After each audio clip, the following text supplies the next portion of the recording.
Shalom aleihim, Bisem Yeshua HaMashiach, salam sejahtera di dalam nama Tuhan Yesus Kristus. Bersama saya, Pendeta Henry Tandianta, MBS. Kali ini akan membalas WA dari Pak Ardiansyah di Medan. Ini dari saudara-saudara kita dari umat Muslim. Pak Ardiansyah ini mendengarkan tayangan YouTube kami tentang bahwa apakah doa Bapa kami itu hasil jiplakan. Ya, dia sangat exciting mendengarkan itu. Dia bilang, wah luar biasa Pak Pendeta HTD bisa membongkar seperti itu. Ya bukan soal membongkar ya Pak Ardiansyah, menyatakan kebenaran ya Pak ya. Ya tentu yang kebakaran jenggot ya orang-orang dari Tritunggal, dari Nasrani yang selalu mendewa-dewakan doa Bapa kami ya. Mereka nggak sadar bahwa doa Bapa kami sebenarnya itu jiplakan dari doa yang diajarkan Yohanes kepada murid-muridnya. Baik, Pak Ardiansyah menanyakan begini, mengapa Yesus tidak membela Yohanes? Saudara-saudara, kenapa ya Yesus kok nggak membela Yohanes ketika murid-murid Yohanes lapor kepada Yesus? Perhatikan, ketika Yohanes ini dipenjara, ya toh, murid-murid ini lapor loh ke Yesus ya, di mana ya? Tunggu ya, di mana ya? Padahal murid-murid ini lapor loh di dalam Matius mana ya? Coba catatannya mana ya? Sudahlah, nanti akan ketemu sendiri ya. Matius 14 ayat 11 sampai 12. Matius 14 ayat 11 sampai 12. Ada murid Yohanes yang lapor ke Yesus bahwa Yesus, sekarang Yohanes dipenjara dan akhirnya dipenggal kepalanya. Lalu salah satu dari murid Yohanes ini lapor ke Yesus. Nah, kok Yesus nggak belain ya? Yesus itu sudah tahu bahwa Yohanes dipenjara. Perhatikan ya, Yesus diberitahu oleh murid-murid Yohanes bahwa Yohanes dipenjara lalu dipenggal kepalanya. Matius 14 ayat 11 sampai 12. Yesus malah menghindar. Matius 14 ayat 13.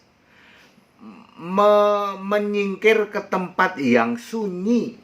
Udah dilaporin Yohanes dipenjara, bahkan sudah dipenggal, kok malah menghindar Yesusnya, malah menyingkir ke tempat yang sunyi. Matius 14 ayat 13 ya. Mengapa Yesus tidak membela Yohanes? Padahal mereka mengajarkan hal yang sama, baik Yohanes maupun Yesus mengajarkan hal yang sama. Yohanes memberitahukan bertobatlah ya, berilah dirimu dibaptis, bertobatlah, kerajaan Allah sudah dekat. Matius 3 ayat 1 ya. Yohanes memberitakan bertobatlah, kerajaan Allah sudah dekat. Yesus juga memberitakan yang sama, bertobatlah, kerajaan Allah sudah dekat. Itu ada di Matius 4 ayat 17. Yohanes juga memberitakan begitu, Yesus juga. Yohanes Pembaptis juga memberitakan Injil. Yohanes Pembaptis memberitakan Injil. Lukas 3 ayat 18. Yesus juga memberitakan Injil. Lukas 4 ayat 44. Yohanes Membaptis itu ada di Yohanes 1 ayat 28. Yesus juga membaptis di dalam Yohanes 3 ayat 22. Bahkan Yesus sendiri dibaptis oleh Yohanes.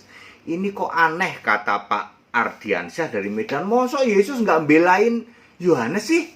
Yohanes dipenjara, bahkan diberitahu dipenjara, terus sudah dipenggal, malah menyingkir ke tempat lain, cari tempat yang sunyi. Ini apa-apaan ini Yesus? Padahal semua pemberitaan Yohanes sama, bahkan doa yang diajarkan Yohanes ke murid-murid adalah doa yang sama yang diajarkan Yesus ke murid-murid, yang sering disebut doa Bapa kami. Itu sebabnya doa Bapa kami saya mengistilahkan jiplaan dari doanya Yohanes yang diajarkan kepada murid-murid. Ya, tidak bisa disangkal ini bahwa doa Bapa kami adalah doa yang dijiplak, ya. Bahwa antara murid Yohanes dengan murid Yesus, dengan Yesus ini sering komunikasi itu, iya ya. Ya, salah satu murid Yohanes yang akhirnya membelot, saya tidak mengatakan membelot, tapi ikut ke Yesus, dan Yohanes juga nggak melarang, adalah Andreas, ya. Di dalam Yohanes berapa ya? Yohanes 1 ayat 40 kalau tidak salah, ya. Lalu antara muridnya Yohanes dengan muridnya Yesus dan dengan Yesus ini sering komunikasi, ya. Buktinya ketika dipenggal kepalanya, lapor itu anak buahnya Yohanes. Demikian pula ketika Yohanes masih di penjara, Yohanes mengutus 2 orang untuk menemui Yesus untuk menanyakan, Yesus, bener nggak sih engkau itu Mesias, ya, gitu ya. Maksudnya Yohanes, kalau engkau Mesias kok nggak belain Yohanes sih? Itu Yohanes lagi di penjara itu. Mestinya kalau engkau itu Mesias, pembebas, belain dong Yohanes, ya. Tapi jawaban Yesus mengecewakan, ya toh. Tuh lihat aja tuh, orang disembuhkan, ya toh. Orang sakit disembuhkan. Lihat aja tuh, bilang aja sama Yohanes sana, gitu. Seolah-olah Yesus itu tidak peduli dengan Yohanes. Nah, lalu Pak Ardiansyah ini nanya dari Medan nih, kenapa bisa begitu ya Pak? Maksud Yesus tidak peduli sih sama Yohanes? Udah dibaptis sama Yohanes, lalu Yohanes itu sudah sama memberitakan Injil, bertobatlah kerajaan Allah sudah dekat, membaptis juga, Yesus juga sama. Kok nggak peduli ya Yesusnya ya? Mari kita cari tahu mengapa Yesus terkesan membiarkan Yohanes di penjara dan berujung pada dihukum dipenggal kepalanya. Ada 4 alasan. Pertama, tugas Yohanes sudah selesai, yaitu membuka jalan bagi Yesus, persiapkan jalan bagi Tuhan. Matius 3 ayat 3, ya. Luruskanlah jalan bagi Dia. Memang tugas Yohanes itu begitu, persiapkan jalan untuk Tuhan. Alasan nomor 2, persiapkan jalan untuk Tuhan ini dilakukan oleh Yohanes dengan cara membaptis. Ayo tobat, baptis kepada orang Israel, yang di dalam Yohanes 1 ayat 28, lalu mewartakan, yaitu bertobatlah kerajaan Allah sudah dekat, di dalam Lukas 3 ayat 1. Kemudian memberitakan Injil, Lukas 3 ayat 18. Jadi mempersiapkan jalan buat Yesus itu oleh Yohanes dilakukan dengan cara membaptis orang-orang Israel, kemudian memberitakan Injil kepada orang-orang Israel, Lukas 3 ayat 18, kemudian mewartakan bahwa bertobatlah kerajaan Allah sudah dekat, Lukas 3 ayat 1. Jadi sudah dibuka ya jalan oleh Yesus, ya. Lalu alasan ketiga, Yesus meneruskan apa yang sudah dibuka oleh Yohanes. Yesus juga membaptis juga, Yohanes 3 ayat 22. Yesus juga memberitakan kerajaan surga sudah dekat, ya. Matius 4 ayat 17. Yesus juga memberitakan Injil, Lukas 4 ayat 44. Jadi apa yang sudah dibuka oleh Yohanes diteruskan oleh Yesus. Lalu alasan keempat, Yohanes Pembaptis sudah selesai menjalankan misinya. Namanya sudah selesai, Yesus sudah tahu, ya toh.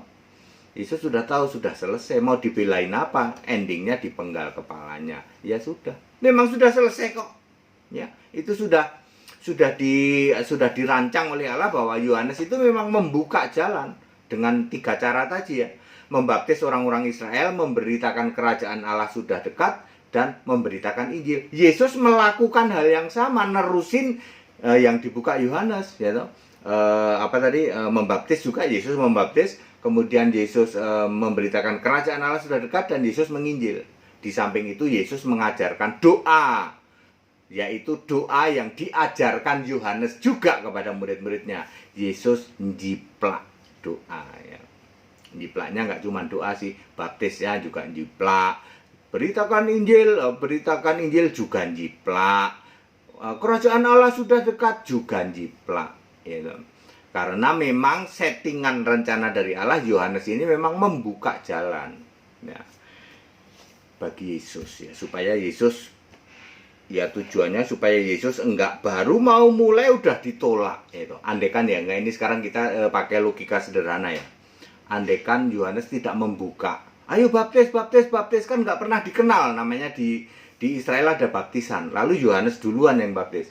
Andekan tidak dibuka oleh Yohanes, Yesus tiba-tiba melayani umur 30, ayo baptis, bisa-bisa ditolak ya, bisa-bisa ditolak ya.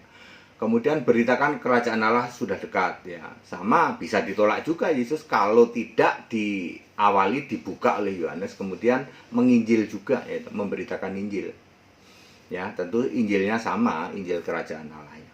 Baik Bapak Ibu Saudara, Pak siapa tadi yang nanya ya, Pak Ardiansyah di Medan sudah pada singkat dan clear. Kenapa Yesus terkesan membiarkan dan tidak membela? Mengapa Yesus tidak membela Yohanes? Karena alasan utamanya sudah selesai. Apa yang misi yang dijalankan oleh Yohanes, yaitu membuka jalan bagi Yesus, dilakukan dengan membaptis, memberitakan kerajaan surga sudah dekat, dan memberitakan Injil. Yesus tinggal meneruskan itu. Memang begitu rancangannya Allah ya. Selisih Yohanes dengan Yesus kan sekitar 6 bulan doang, dan itu masih kerabat ya. Elizabeth ibunya Yohanes dengan Maria ibunya Yesus ini masih kerabat.